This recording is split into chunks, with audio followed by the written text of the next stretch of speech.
Hey, what's going on there, guys? I'm joined by Gregory here, and we're back for another Giraffe Tech video. Today we have a pack of Theros that we are going to be cracking open and taking a look at and discussing for limited purposes. And this is coming from Greg's winnings from that draft that we just did. So, we'll see. And it's the inaugural Theros Draft Tech. Yeah. This is what, the third time we tried it? We've already tried opening up two of these packs, and they were just god-awful. They were not worth discussing in terms of, like, limited. So we have Dragon Mantle, we have Omen Speaker, Grey Merchant of Asphodel. What are the odds? What are the odds? Probably, like, one of the best best commons in this set. Don't even need to see the rest of this pack. Zach Stump is willing to go as far as to say best card in the set. I don't know about that. Divine Verdict. Divine Verdict. Triton Shore Thief. Voyage's End, which I actually pretty much like. Time Defeat. I've never won so hard from a common. Yeah, that's... Zach drafted 5 of these and played Mono Black, and he won real easily. Blood Toll Harpy. Breaching Hippocamp. Aquist Forum. Gainsay. Gotta love them reprints. Arena Athlete, Warrior's Lesson. You have Psychic Intrusion. We have a Forest, and we have a tip card. So what we're going to do here is we're going to talk about this pack in terms of draftability of cards, and then we're going to kind of have a process of elimination where we're taking stuff away and then looking at what's remaining. So what is the biggest thing that you think is in this pack, Greg? Grey Merchant of Asphodel. The card is insane. I cannot even describe how good it felt to cast that multiple turns in a row. Yeah, I mean, being able to... Zach played it like turn... It was like, what, turn 5, turn 6, turn 7? And then you just win. And then you just win. As this format goes on, you're going to see this card less and less in your drafts. I promise you. This is going to be as hot as Extort cards were during Gate Crash, basically. As in, you're not going to see him past 3rd or 4th pick, because he's just way too good. Assuming Zach drafts this first pick. Naturally. From here, I think Divine Verdict's probably the most appropriate thing. Absolutely. With this right here, Divine Verdict's definitely the first choice. Destroy target attacking or blocking creature for 4 is just perfectly fine. We saw it in, what was it, M13 was when it was reprinted again? M12? Was it M12? Yeah, I want to say that it was M12. I don't know. I remember. Maybe? No, it's not. It's a number. It was an eminent number. Either way, it's an eminent number. Either way, it's really good removal. The fact that the only restriction is attacking or blocking, chances are something you want to deal with or need removal for will be attacking or blocking, and it deals with everything in the set. Especially if your opponent tries the 2-for-1, they assign attackers and they're like, all right, well, I'm just gonna pump, and then you're like, Divine Verdict, which we saw in one of our 2-headed giant games, where our opponent was gonna swing for almost lethal, and I had a Divine Verdict drawn back and just ready and willing. So from here, I like Time to Feed in green. I like Voyage's End in blue. I'm not really huge on blue. Like black, after tonight, I definitely reconsidered my views on how black is, but that's mainly just because of Grey Merchant. That was disgusting. Yeah, that was disgusting. Time to Feed and Voyage's End, I'd probably have to say, are like the biggest things out of here. The other things that stand out for me are Warrior's Lesson and Arena Athlete. Warrior's Lesson is... Oh, that card's so good. Yeah, Warrior's Lesson is awesome whenever it comes to heroic. And especially just drawing two cards. Oh yeah, drawing 2 in general. Drawing 2 cards for 1 green mana in green is huge. Unheard of. It's like unheard of. It was a big deal. How many was is Harmonized draw 3? Draw 3. Draw 3 for 4 mana. For 4 mana, and this is just value. Is it 4? Yeah, it's 4. Is it 4 or is it 5? It's 4. It's 4. 3 in green.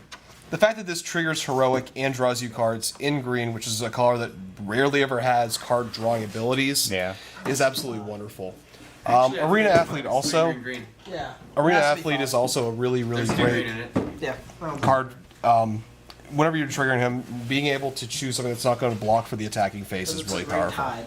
Oh, absolutely. So, things will flip over, like Warrior's Lesson, Arena Athlete. You can flip over Voyage's End as well, because that's definitely one of the higher picks out of here. So, the next things out of here, we have the Fire Breathing Mantle.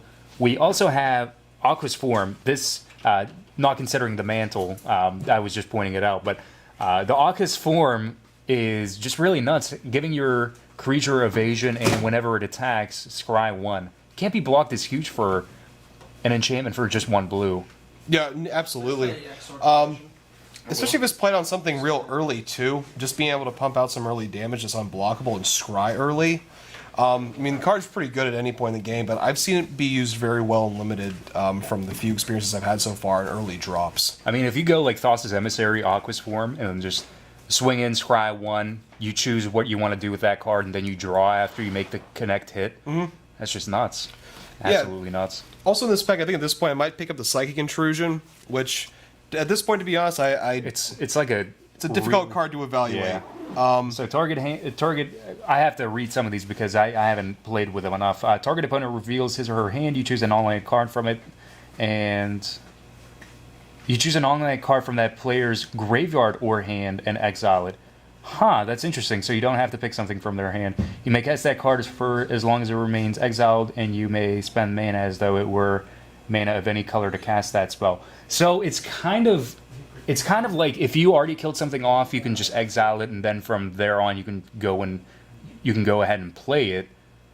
And other than that, you just get you gain information. You get to see what your opponent has. And there's some pretty good stuff in this pack too. So We'll flip that at over. this point, though, actually before we flip this over, though, Yeah.